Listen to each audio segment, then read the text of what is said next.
ọmọdé POS jọ so lè fún mi ní 2k. ṣé mo lè fi ní ẹ má bínú o ẹ ṣe owó sí mi lọ́wọ́ last time tí mo dẹ̀ check gbọ́n ṣe philanthropist màmá kówó fẹ́ anybody ẹni àwọn. jọ ọ̀rọ̀ olùsọ́nà ó ti ju ọ̀rọ̀ ẹnu mi lọ mo débẹ̀ mi jọ ṣé o lè fún mi ní urgent 2k o dẹ̀ tún sọ́wọ́ mi ò ṣiṣẹ́ owó sí ẹ náwó. ok ṣe fẹ́ withdraw ni. withdraw kọ́ n fẹ́ draw wí ọmọ jíjẹ́ dáhùn náà jàre.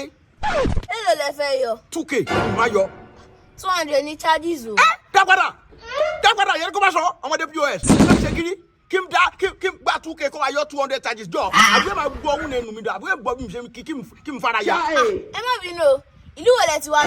ọ̀fẹ́ da mímọ̀ gidi gan wọ́n máa ru wo òjù kó wo òjù dáadáa èmi ọmọ látàjà ọmọ olùkọ́ sàtọ̀ ọmọ olùkọ́ sọlá olùkọ́ bẹ̀rẹ̀ jà ọmọ mẹ́mọ́ ọmọ rẹ̀ gbé nígbò kó bẹ́ẹ̀ náà rẹ̀ gbé lọ́nà kó bẹ́ẹ̀ náà rẹ̀ gbó ọmọ dìgbò má dé ọmọ dìgbò má wò àjòjìdè bá wọ́ bẹ̀ kó sáà má nà bọ́ta kó la gbégẹ̀ náà kí má ṣe kí má ṣáì wẹ́lẹ́wẹ́lẹ́. ó ti yé mi Ìjẹ̀bú ni. ẹ máa ń sọ̀rọ̀ yẹn Ìjẹ̀bú ni Ìjẹ̀bú láwùn.